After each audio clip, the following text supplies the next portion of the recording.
Исәнмесез, хөрмәтле тамашачылар, Яңа гасыр каналында Кым сәгате тапшыруның чираттагы чыгарылышы.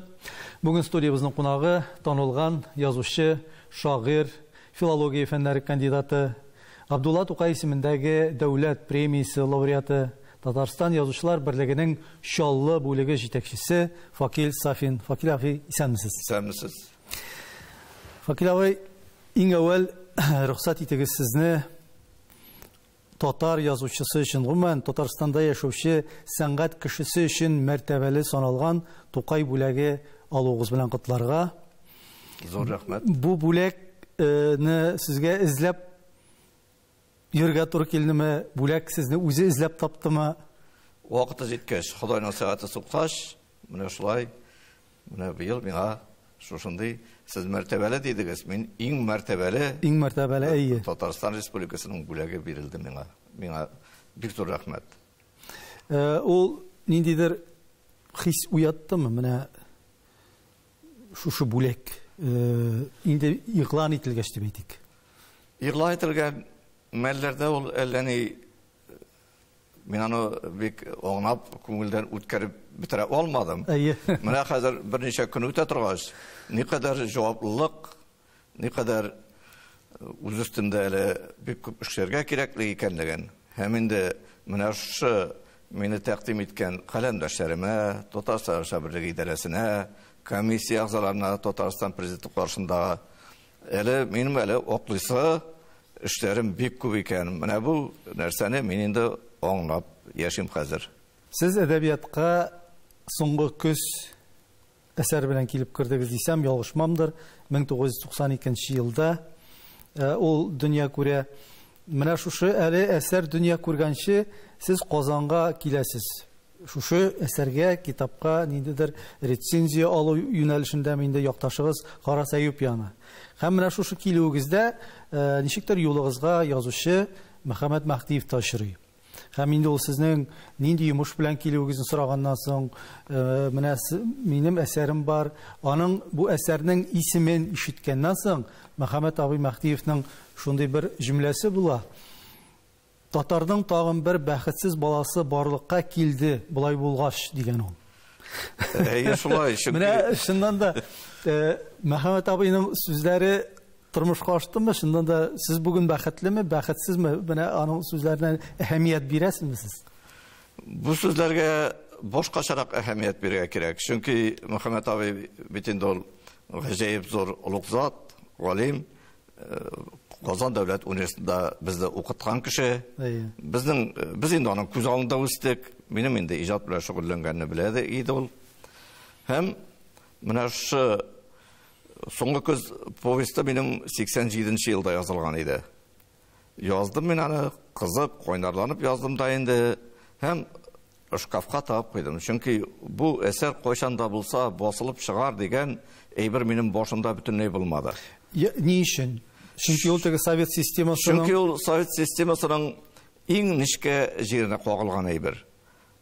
Хакимияткә килгән кешеләр ничек итеп алар хакимияткә килгәнче нинди сынаулар үткәннәр алар, үзләренең нинди кыенлыклар ашаганнар, үзләре хакимияткә килгәч зур пост билгеләрме, кечерәк пост билгеләрме, үзләрендә менә зур бер көч сизә башлыйлар һәм үз куласларындагы гади халыкны дип әйтгәндә ничек итеп рәнҗетә башлыйлар. Үч алалармы аларны, үзләренең теге бернинди җазасыз яшәргә тиешле затлар итеп күрә башлыйлармы? Мин буларны кечкенәдән күреп үстем, белеп үстем. Һәм менә шушы повесть язгач минем башка килде инде. Моны бер кайчада басмаячаклар. Әмма ләкин минем улым бар, кызым бар. Аларның балалары үсеп җитәр. Алар инде әлбәттә татарча бик яхшы белерләр, укырлар. Һәм менә инде без бу дөньядан кичеп вакыйлыкка күчкәч, ничектер берсе генә булса да алып, карады, нәрсә кайлар булган икән ул чорда, бәлки уйларлар, әллә ни зур үзгәрешләр дә булмаган икән инде, югыйсә инде шактый вакыт үтте дип. Һәм менә шулай яшәгәндә безнең Әхмәт Усали дигән минем иптәшем, райондашым, бик талантлы язучы, ул Казан дәүләт университетында укый иде журналистикада. Bir сөйләшкәндә, минем бер повесть ята инде. Бу шул 90-нчы ел. Ул әйтә, бир әле миңа укып карыйм ди. Укып карады да, килгән, шулай безнең Ялша районында үзебезнең оешмада очраша торган көнебез бар иде. Повесть юк, папка. Папка куям әйтәм, мин аны укып чыктым ди, мин аны сиңа бирмим ди. Мин аны китап нәшриятына илтәм, бу басылып чыгарга тиеш. Бу 90-нчы елда бит инде. Дөньялар үзгәреп киткән вакытлар. Ой, хайм әйтәм, рәхмәт, аны бастырып чыгарбасызлар. Әлбәттә, без үзебез генә шаукымланып йөрибез. Юк ди, моны басырга тиешләр ди. Һәм алып китте. Озакта үтмәде, Хорас абидан шундый хат килде инде. Вакил, мин моны башта бик теге салкын гына укый башлаган, оннан төне буе укып чыктым. Бунда бик хикмәтле әйберләр бар. Ләкин син моны бастырга ашыкмалы, тагы уйла, шундыйрак инде. Әмма ләкин дөньялар үзгәрә тора. Сез әйтмешли, 91-нче елда мин бу китап менә шушы папканы, әмма папка калды бит Хорас абида. Папканы алырга килдем. Ничектер юл төште дә Казанга. Папканы алып, култыгына кыстырып торадыр, Мөхәммәт абый килеп чыкты. Ул инде гадәттәчә мине танып алды, мин инде кыенсынып торам. Минем кырыйдан 1-2 тапкыр урады. Оннан инде мин килдем дә, исәнсез Мөхәммәт абый әйтәм, без сезнең шәкерттәгез беләм ди инде. Нишләп йөрисең ди? Үзенчә инде бик батыр язылмай кура инде. Мәйтәм, шулай повесть язган идем, мәйтәм, Хорас абый укыган иде. Нишләп син аны шагыйрьгә укыттың ди? Мәйтәм, прозаикларның вакытлары юк бит. Албатта прозаиклар бит инде Мөхәммәт абый, Ояз абый, Гыйлаҗевлар, Ариф абый, Ахуновлар, аларда инде башлыйсы килмәде. Син ди, бик кызыксыз әйттең ди. Татарның тагы бер бәхетсез баласы артты булай булгач ди. Бу да шулай кирип киттек әдәбиятка. Мәгълүм ки, безнең күп кенә язучыларыбыз әдиплеккә дип әйтик, алар журналистика аша килгәннәр.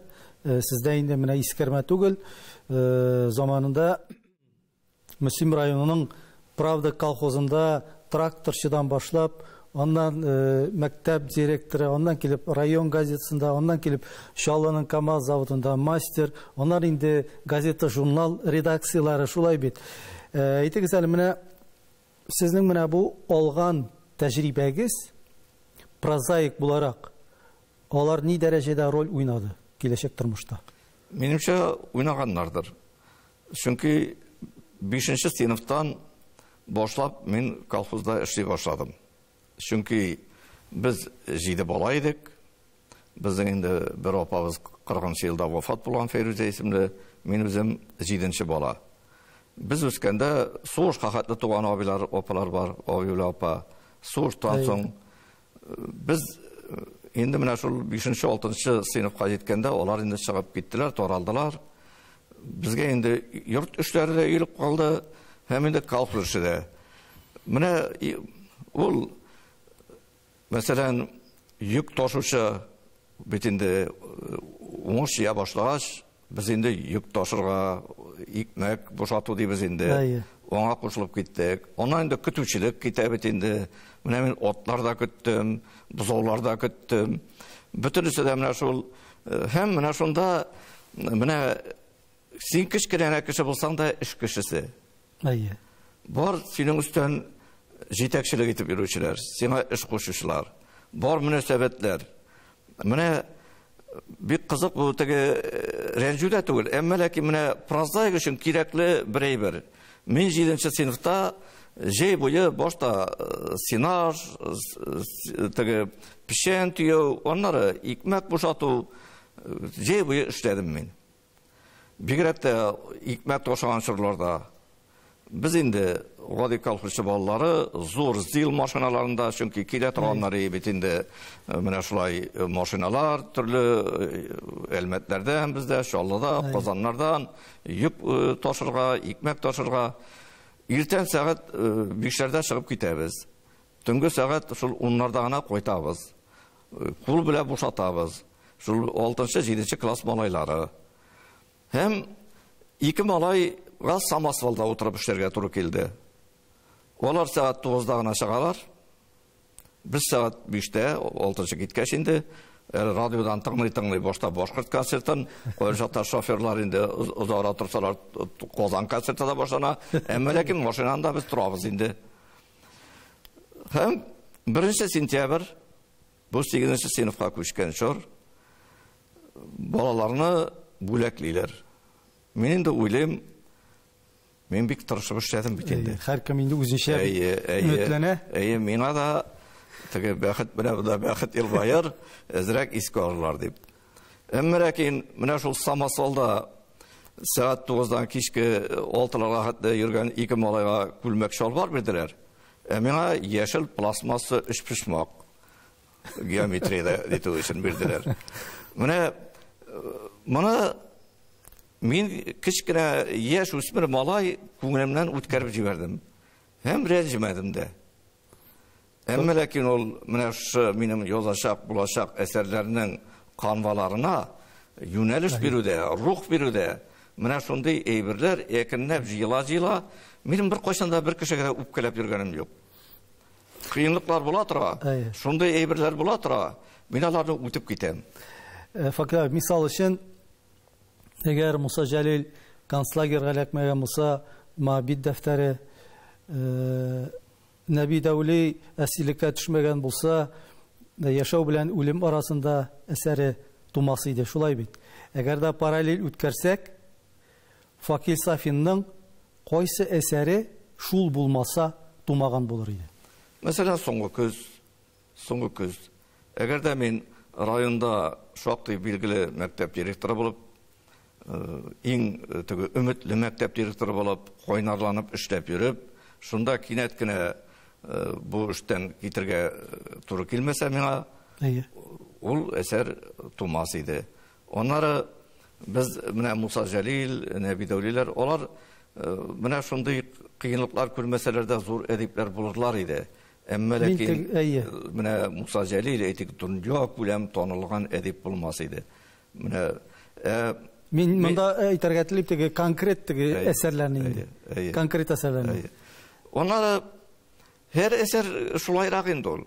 Һәр әсәр шулайрак. Очраклылык факторы күп. Очраклылык факторы ул Аллаһ Тәгалә тарафыннан ул кире кагылган әйбер. Ул ниндидер бер юл алып барганда, менә син үзеңнең менә шу әсәрләрең белән ниндидер этапларны йомгаклый барасың. Мәсәлән, Гөлҗиһан повесты. Ул инде бик популяр әсәр бит.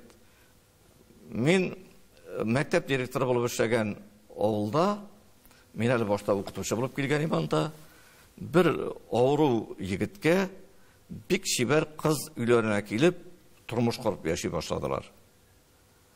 Без инде бу авылда инде шатланды, бу егеткә бәхет елмайды дип. Һәм буларның малайлары туды, һәм теге хатын-кыз юкка чыкты.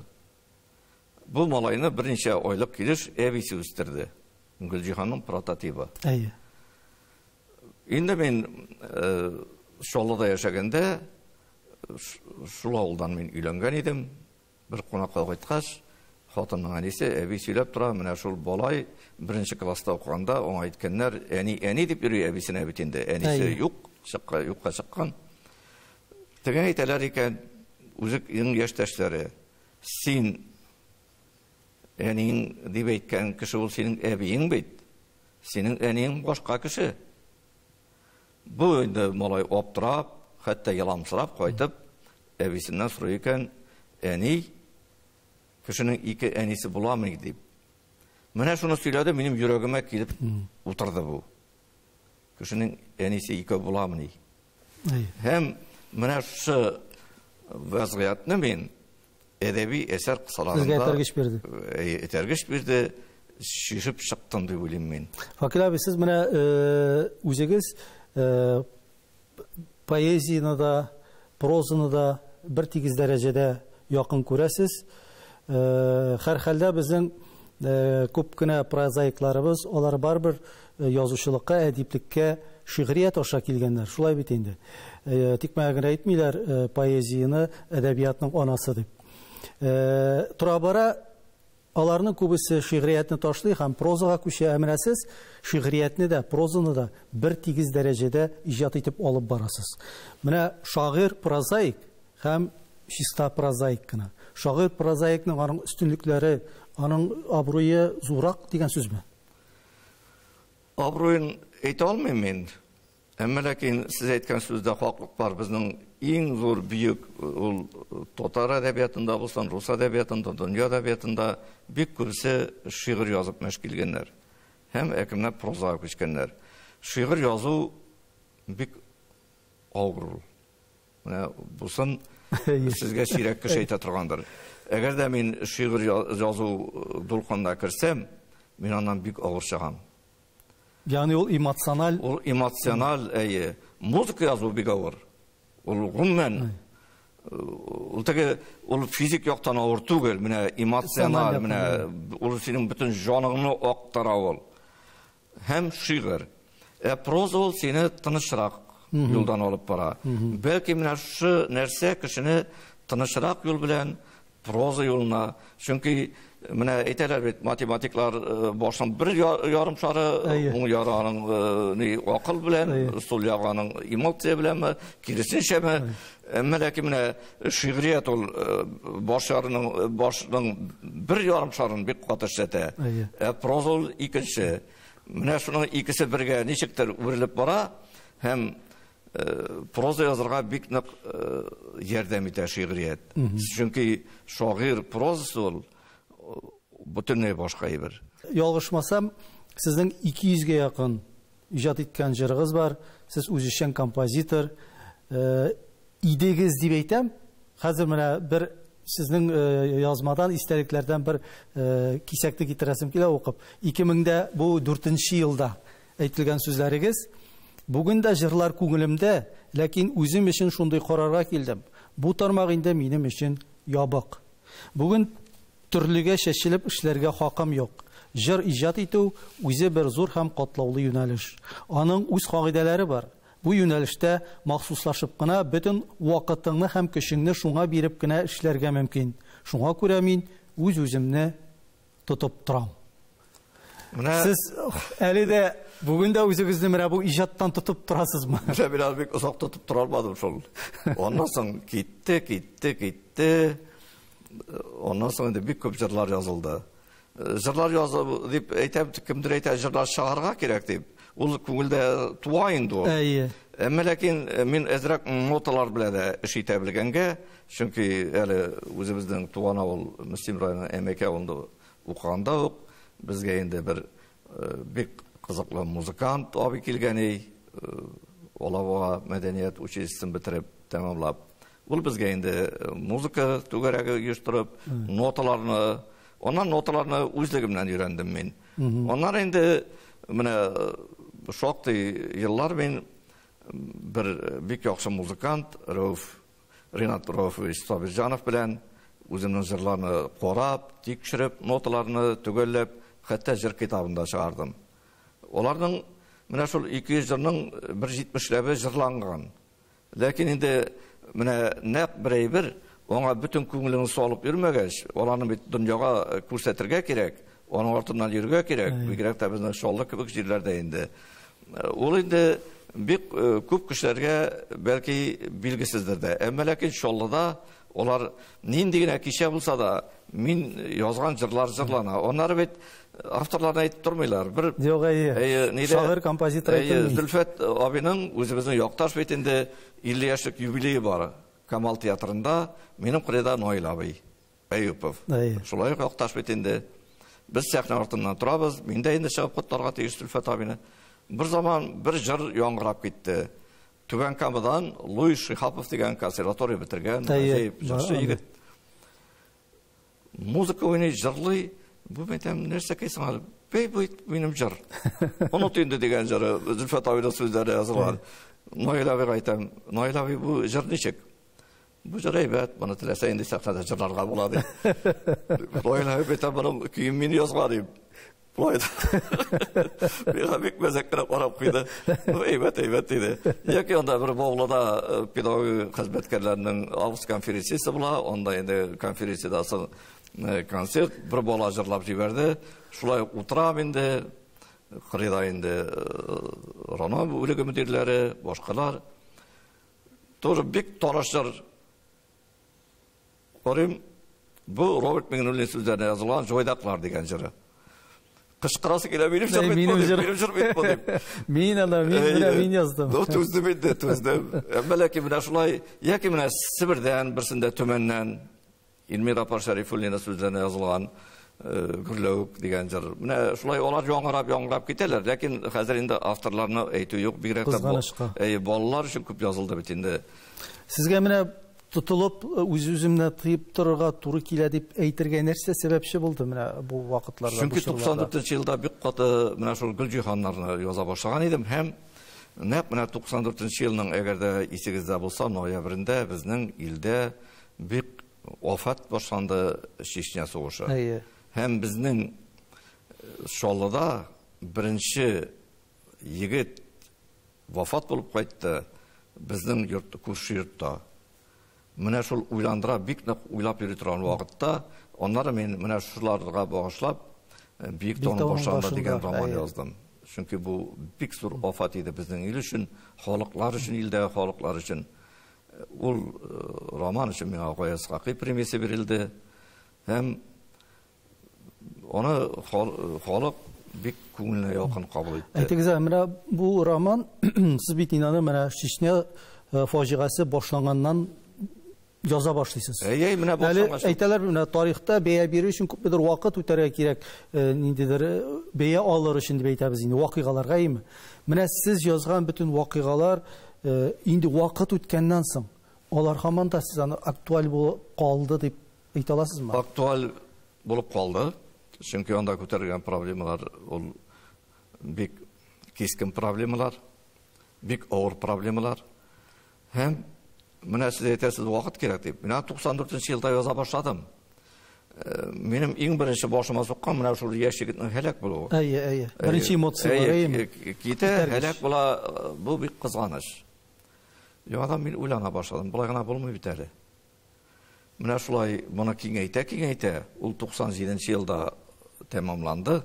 98-yilda men uni o'zimning himoyaga deb aytganda bostirib chiqardim. Chunki şulay yok, bunday temani kitap nəşriyyatida yoki ədəbi jurnallarda bastırıb çıxarу, o'zlarini javobla olmaylar. Redaktorlarni qiyin holda qoldiruvi da birdan taqdim etib, ikkinchidan ular onday javoblikqa bormaslar edi. Ammo lekin ul asarlarni endi bularga o'tkazmaganlardir, qaraganlardir, chunki onda bir endi tege millataro izg'ish masalasida da bir xalqni ikkinchi qo'yib masalasida da yo'q. Onda xiloflik yo'q. Mana shu hikmatlarga, mana shu ofatga keltirgan sabablarni ochiqlov. Ham mana shu ofatda kishilar o'zlarini nechik ko'rsatalar. Kishilar o'zlarini nechik tutalar. Mana shu masala. Tog'i shu kishilik qiymatlarini qo'yib qolar. Fakil abi, siz Şallık qalasında jurnalistika yönelişinde, matbuat yönelişinde deb aytaylik, eng ijodiy ishlagan avtorlarning birisi şuluq masalan Arg'amoq jurnalini olg'ima, Fan ham maktab, Maydan, Kumush qo'ng'irov gazeti. Bu bitinde bir kishi tarafından deb aytaylik, negiz solingan ham aydab borilgan mana bosmalar. Ko'p ishlagan kishini albatta yoratalar da. Ammo lekin ko'p ishlagan kishining bitaning oyoq chalishilari da ko'p bo'ladi. Shaxsan meni yolg'ishmasam Maydan jurnali dunyoga chiqqan vaqtlarda sizga shoqti qiyinliklar osharga to'g'ri kelgan. Haligi kishilar ular bugungi kunda o'zlarining mana shu xatolarini tanidi deb o'ylaysizmi? Ul Fen Maktab jurnali vaqtida da bo'ldi. Masalan, ona bitinde shahar hokimiyati amalga qo'ygan o'qisha bilmag'isiz ul jurnalga falan tugan deb yuruvchilar da Maydan jurnali bo'yicha da Ermon Tong Yulduzi gazetesida 12 palasalı bütün Tatar dünyasındagi ajoyib gazeta. Arg'amoq jurnalida ishlaganda da qiyinliklar bo'lib qoladir. Kumush qo'ng'irov gazetasidan endi bütün yetakchilar bilan suylashilgan, finanslar topilgan. Endi эштегеле башларга кирәк. Шулай ук алар бит бөтенесе дә милләт дип йөрүче кешеләр әле җитмәсә. Һәм һәр вакыт менә алар китереп чыгара бер хикмәт. Тотарга уякчалап чыгам. Ләкин мин аларны бик улхатлы хөкем итеп яшәмәдем. Мин аларны я урап киттем. Менә инде көмеш коңгырау бар чыкмас кебек иде.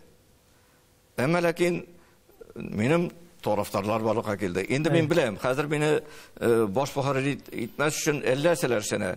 Мин ипләп кенә урап киттем. Шәһәр хакимине кирдем дә. Мәйтәм, ул инде карар чыккан бит.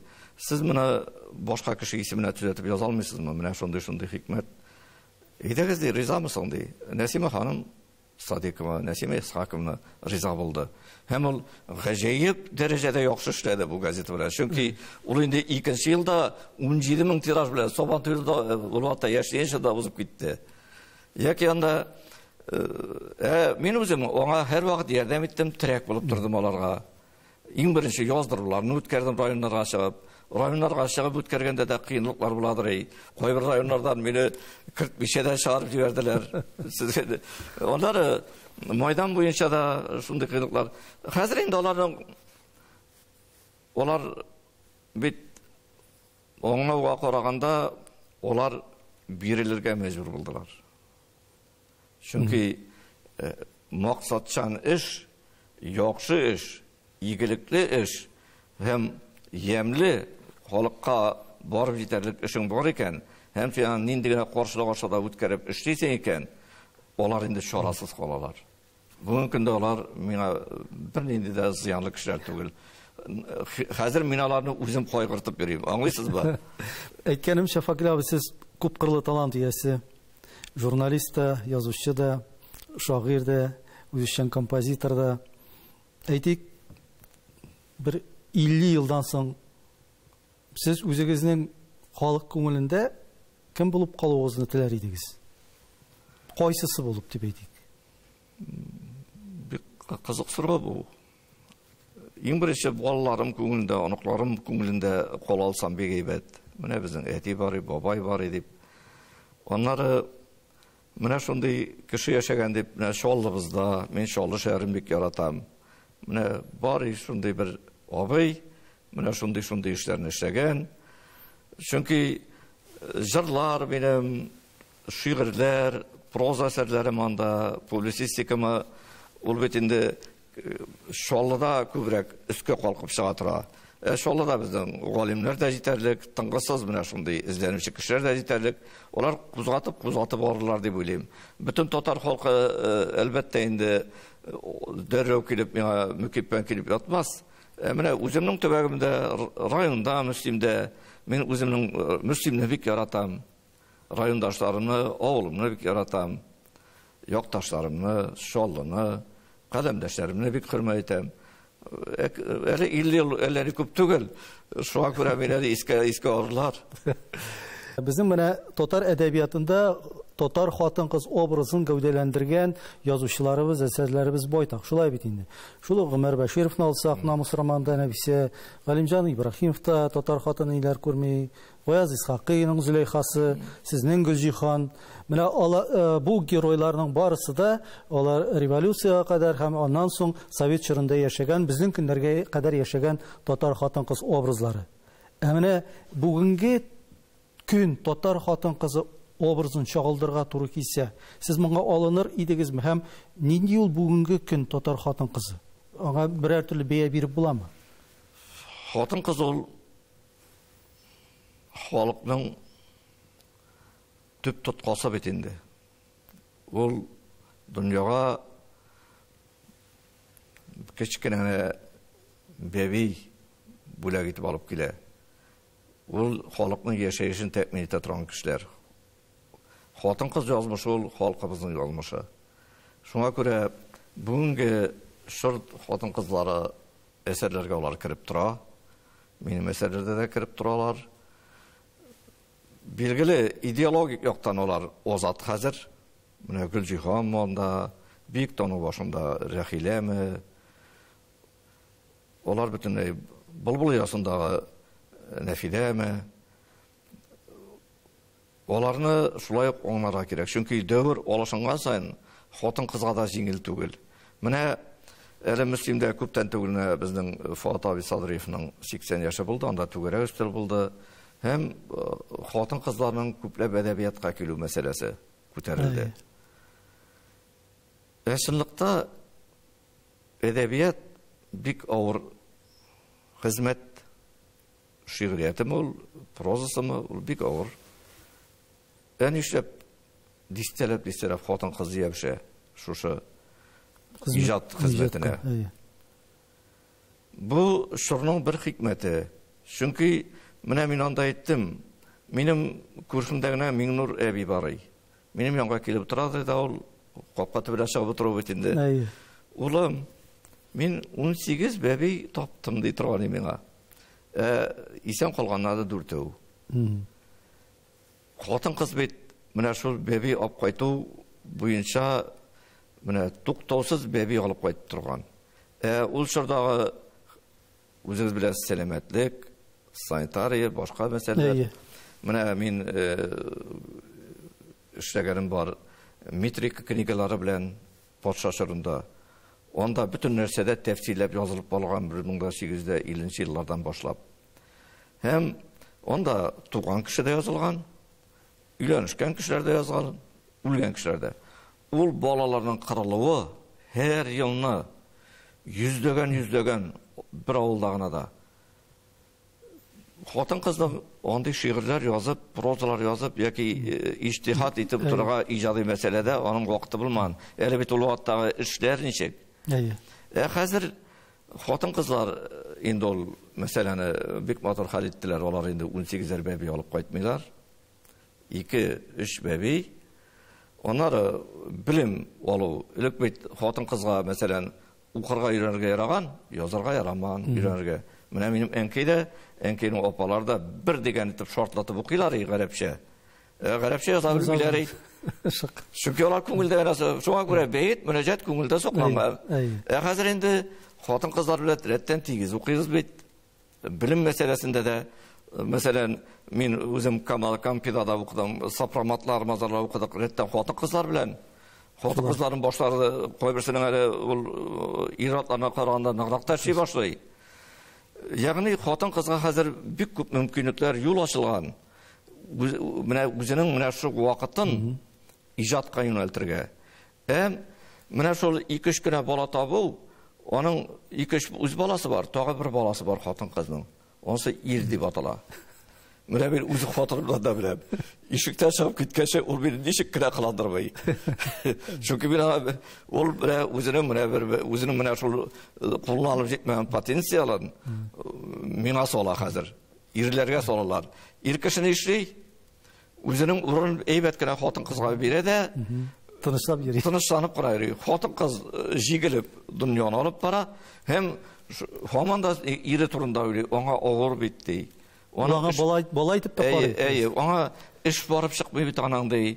Чөнки бәбигә әйләнгән ир кешенең ничек эше барып чыксын? Менә әдәбиятта татар хатын-кыз образлары иң тәнкыйть утына тотылган образ, ул да булса Гүзәл Яхинаның Зөләйха күзләрен ача романында Зөләйхадыр. Ничек шулай дип уйлыйсың? Нигә ул шул кадәр тәнкыйть утына тотылды? Birden bunu bir kimde kütmegen idi. Züleyha indir bizden Tatar halkı için bütünlüğü başka türlü isim ol. Dini yaktan da, iman yanından da ol halkının көңіліне oturgan Züleyha jırlarından da. Züleyha ol bizden için en izgi isim. O El-Sakida Züleyha deyip yaza. Hem bik az gana yazışı ortak olmanda başka eserlerge Züleyha isimli personaj biri. Çünkü onu bileler. Bu bizim için başka formattaki isim. Hem Güzel Yakina'nın romanı gidip çıktı. Min anı şulay indi proyekt deyip sanayım. Tenkitler baratıra Züleyha güzel эшли тора. Роман артыннан роман бирә. Безгә инде ondan konuşurga түгел, onu uzып китеп, татар халкының иң затлы, кыйммәтле күңел халатын, кешелеклеген, оның бар яктан да булганлыгын ашып сала торган, дөньяга үрнәк булырлык образлар тудырга кирәк. Чөнки бая әйттем бит, көрәшеп яту урынсыз. Рус язучылары белән чагыштырганда, татар язучылары арасында мин хәтерләмим, бер генә кешенең дә үзенең сияси, әхлакый һәм мораль карашлары аркасында иммиграциягә китүче язучыларды. Менә рус язучылары арасында андыйлар булгалады. Бу безнең язучылар турында нәрсә дип әйтергә фикер калдыра? Монда рус язучылары дигәндә ул башка милләт кешеләре күз алдында тора. Аларның бара торган җирләре бар иде. Татарның бара торган җире юк аның. Татар үзе койда яши, аның ватаны шунда. Чөнки татар җире ул. Бүтән Рәсәй дип әйтәләр бит. Аның яшәгән җире ул, татар. Ул үз җирендә яши. Аның башка җире юк. Чыгып кайталар. Җирсу татар хәтле үзенең туган җиренә җирсегән халык дөньяда юктыр ул. Менә ватан җирсу дигәннән мөмкинлек туса дөньяның кай төбәгендә яшәр идең дигән сорауга, сезгә шундый сорау бирелгән булган. Сез җавап биргәнсез. Халыклар төрмәсе булмаган берәр илдә яшәп карарга иде дә. Һәм анасын инде сезнең җавап дәвам итә, оҗмах булса да, тәмук булса да, ватан жан ватанга тарта. Менә минем монда игътибар иткәне халыклар төрмәсе булмаган. Бу сез кайсы системаны, кайсы чорны күз алдында тотып әйтәсез? Әгәр дә система бар икән, ул дәүләт бар икән, ул үзен саклау буенча да бик зур эш башкара. Һәм еш кына ул шулай да ирекләр шактый шикләнә. Монда инде бер нәрсә дә эшләп булмый. Ул бит менә валпка дип бер кеше җитәкче була икән бит. Үзе гади эшче булып, анда гади хезмәткәр булып эшләгәндә, гел гаепләп, җитәкчене гаепләп утырган кеше, үзе җитәкче булгач, шундук башкаларны шикли башлый, чөнки үзенең карашлары, үзенең мөмкинлекләреннән чыгып, менә дәүләт системасында ул кайсыдыр бер илне атап кына булмый. Ул кысаларга кертеп, кыса, монда инде төрмә дип аңлыйсыңмы аны, кыса дип аңлыйсыңмы, әмма ләкин барыбер үз ватаныңда син яши аласың. Менә еш кына менә ашык елларында бит чыгып киткәннәр. Мөхаҗирләр исән калырбыз дип әйбит. Һәм юкка чыкканнар. Шул авылда яшәгән кешеләр ничек кенә шул кычыткан алабута белән булса да, эрекмән тамырлары ашап кына булса да, исән калып чыкканнар. Күпчелеге инде бик күп һәлак булганнар әлбәттә. Әмма олар әле теге үз авылларында вафат булган вакыт якыннары каберләрен белгән. Теге юкка чыкканның каберләре дә юк, кадерләре дә юк. Сезнең мәгариф юнәлешендә эшләгән эшләрегез бихисап, моңа инде мәктәп директоры булып эшләүегездә фән һәм мәктәп журналын чыгаруда этәргеч бирмәй калмагандыр. Һәм менә 90-нчы еллар ул бит инде татар сыйныфлары, татар мәктәпләренең ачылган еллары, сезгә дә шушы мәктәпләрдә йөрергә туры килгән, ата-аналар җыелышында да булырга. Менә шул вакытларда бер җыелышта катнашкан ата-ана авызыннан шундый бер сүз чыга. Һәм сез аны үзегезнең мәкаләгездә китерәсез. Вакытлыча гына бу вакытлыча гына бу этәчләнеп калыгыз. Барыбер безнеке үстен чыгачак дигән шунда бер кеше. Менә бу 90-нчы, 92-нчы еллар.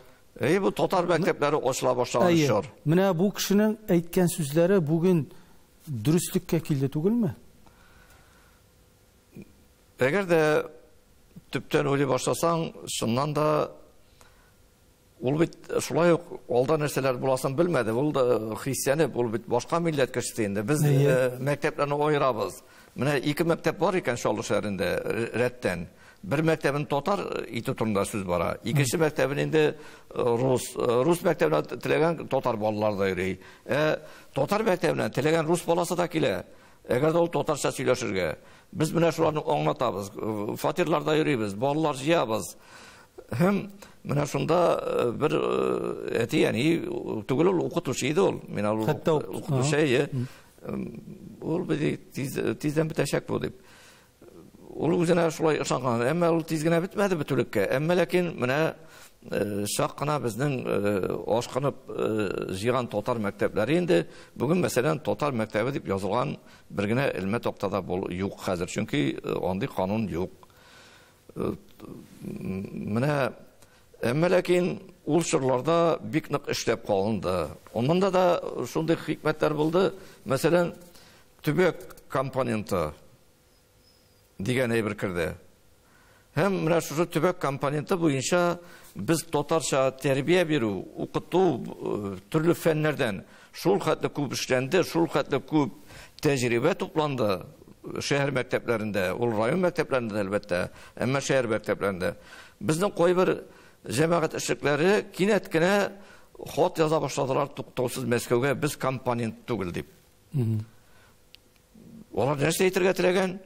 Biz компонент түгел, фәлән түгән, безгә тулысынча белмим инде татар мәгарифен кайтарга дигәнрәк сүзләр язалар микән, мин аны хатта белмәдем. Әмма ләкин алар чыгыш ясаганда күкрәкләренә суалар, мин фәлән кешегә хат яздым, мин фәлән кешегә хат яздым, компонент түгел без дип. Разил Айвалиев та ул вакытта дәүләт советында комитет җитәкчесе бик каты бу мәсьәләгә каршы көрәшеп карады. Сез битерәсез бик безнең өчен кулай булган әйберне. Мин үзем дә бик күп чыгышлар ясадым.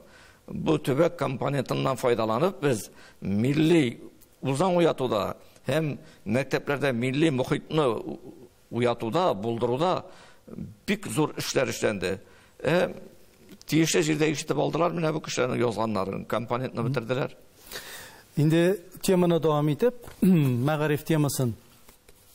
Сезнең фикерегез, шулай бу 90-нчы еллар башында әйтелгән булса кирәк, 92-нчы еллар бик озакка сузылмыйча татар мәктәпләрендә кызларны һәм малайларны аерым сыйныфларда, аерым программа нигезендә тәрбия кыла, белем бирә башларга кирәк. Шунсыз без чын милли рухта яңа буын үстерә алмабыз. Менә инде бу сүз әйтелгән чордан инде 20 елдан артык вакыт узган, шулай бит. Безнең республикада бүгенге көндә бармак белән генә санарлыктыр, чиста кызлар һәм чиста егетләр мәктәбе. Моның киләчәге бар идеме? Менә шундый сыйныф ачу турында икенче гимназиядә директор булып эшләгән Рәфкать Нурулла улы Муллин миңа мөрәҗәгать итте. Синең танышлар бар министрлыкта ди, министр бит инде безнең үзебезнең район кешесе иде. Син барып сөйләшәлмәссең, кызлар өчен бер сыйныф, татарлар өчен бер сыйныф, егетләр өчен бер сыйныф ачып булмасмы? 9-нчы, 10-нчы, 11-нчеләрдән дип инде. Шуннан да мин бардым, Васил Абдулович Гайфуллин хат белән язып бардым. Бу моның белән кызыксынды. Бит инде ул педагогика тарихын бик яхшы белә торган кеше, ул бит инде революция хәтта булган әйберләр. Һәм без Шаллы шәһәрендә шундый сыйныф ачтык. Минем үземнең улым укыды инде. Үзем йөргәч, үземнең улымны мин бирергә тиеш идем инде шундый сыйныфка. Кызлар аерым, бер мәктәп кысаларында бит ул, егетләр аерым. Һәм алар шул хәтле бу ике сыйныф бер-берсе белән дус булдылар, тату булдылар. Хәтта 11-нче сыйныфның алар 12-нче сыйныфка хәтле укыдылар. Чөнки алар программалары башка бөтенләй. Шит телләр, анда инглиз телендә, төрек телендә, гарәп телендә укыдылар, рус телендә, татар телендә 5 телне алар үзләштереп чыктылар. Һәм яңадан хәтта инде сыйныфлары бетереп, югары уку йортларына кергәч, өйләнешә башладылар бер-берсе белән. Ул шул хәтле тыныч, шул хәтле матур, бер-берсе белән дус булдылар алар. Әмма ләкин аны озакка алып бармадылар. Ягъни бу тәҗрибә бетте. Әмма Мөслимдә бүгенге көндә дә бар. Ул бик уңай тәҗрибә дип туплыйм. Саныйм мин аны. Уңай сезнең шаның төп асылы нәрсәдән? Ул педагогик яктан да, ул башка мәсьәләләрдән дә. Чөнки малайларны тәрбиеләргә кирәк. Бәбиләрчә түгел, шын егетләрчә. Кызларны булачак бәбиләр үстерүче, милләт аналары итеп үстерергә кирәк. Менә монда, менә шуларны аерып эшләгәндә бик күп мөмкинлекләр ачыла. Аның егетләр теге кырыс шартларда түгел, шын аңлату. Аларның егет кеше буларак үзаңын үстерү, кызларның хатын кыз буларак үзаңын үстерү. Педагогикада монда мөмкинлекләр бик зур. Без педагогиканы өйрәнмибез, белмибез, соңга сукмыйбыз, шуның аркасында гына бик күп мәсьәләләр безнең хәл ителми. Мин әйткәнем дә бар. Әгәр дә минем кулымнан килсә, кечкенә җитәкче нинди генә тармакта эшләсә дә, мин аларга 50 сәгать педагогика һәм психология укытыр идем.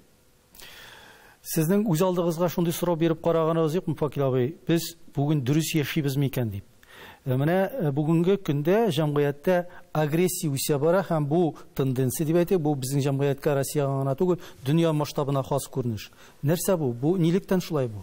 Менә ни өчен агрессия үсә? Чөнки кыйммәтләр алышында бит. Элек Советлар Союз системасы бар чагында социаль ил иде бит. Һәм башка капиталистик илләрдә үзләрен шушы юнәлешнең тарафдарлары икәнен күрсәтү өчен социаль мәсьәләләрдә бик күп эшләр иде. Конкрет сүз белән түгел. Советлар Союзында да социаль мәсьәләләр бик күп эшләнде бит. Без аның җимешләре начармы, яхшымы, без аны сүккән җирләре бар, аның мактаган яклары бар. Аннары башланды бөтенләй яңа ан. Ул кеше проблемасы минем проблема түгел. Ул 90-нчы елларда бик нык чәчәк атты.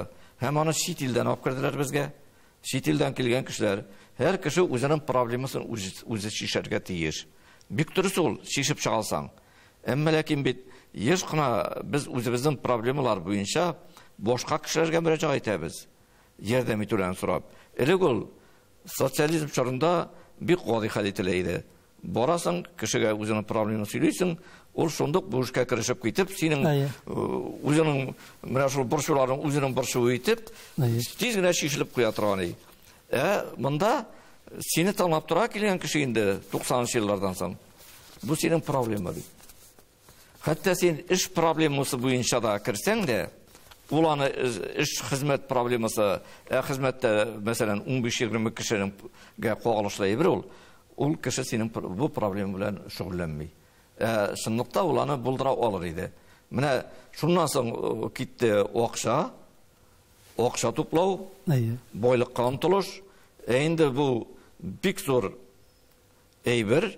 Монда нәкъ теге сугышта әйтәләр бит әле, җиңү өчен бүтән чараларны кулланырга кирәк дип. Макиавелли тарафдарлары. Байлык туплауда бүтән чараларны кулланырга мөмкин дигән әйбер. Кеше проблемасы сине бөтенләй кызыксындырмый. Һәм ул һөҗүмчән, агрессия менә шуннан килеп туа. Һөҗүмчән рәвештә менә шу бик булдыклы кешеләр, менә шу көчкә, менә шу әйбергә каршы тора алмаган кешеләр юкка чыга бардылар. Бик күп кешеләр. Хәзердә алар арасында талантлы кешеләр. Талантлы кешеләр дә, гадәттә без инде әйтәбез, талантлы кеше тиз бирешүчән дип. Әмма ләкин талантлы кеше, әгәр дә үзендә талант сизелә икән, ул бер нәрсәне үзендә бик нык беркетеп куярга кирәк. Талантлы гына булу түгел, әле бирешмәскә дә өйрәнергә кирәк. Үҗәтлек, бирешмәскә өйрәнергә кирәк. Һәм максатчанлык. Менә кайбер чакта әйтәләр, мин аны укыштырам кайбер чакта инде. Бу Факил Сафида кем этеп төртеп бара микән дип. Минем максат белән алга баруым мине алга алып бара. Иҗатын yazan kitapların, әйтик инде талантым мине орттан этеп бара. Минем кырыйымда бер кеше дә юк. Миңа нәзәкәдер файда китерә торган. Әмма максатсан рәвештә бирешмичә алга барырга өйрәнергә кирәк. Факил абый, бу инде безнең әңгәмәгә менә дигән нокта булды.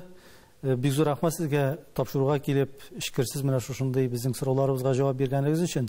Сезгә иҗатта уңышлар һәм һәр вакытта тукталмыйча максатчан үз юлыгыздан тугры милләткә хезмәт итәргә язсын сезгә. Рәхмәт, исән сау булыгыз. Сезгә рәхмәт.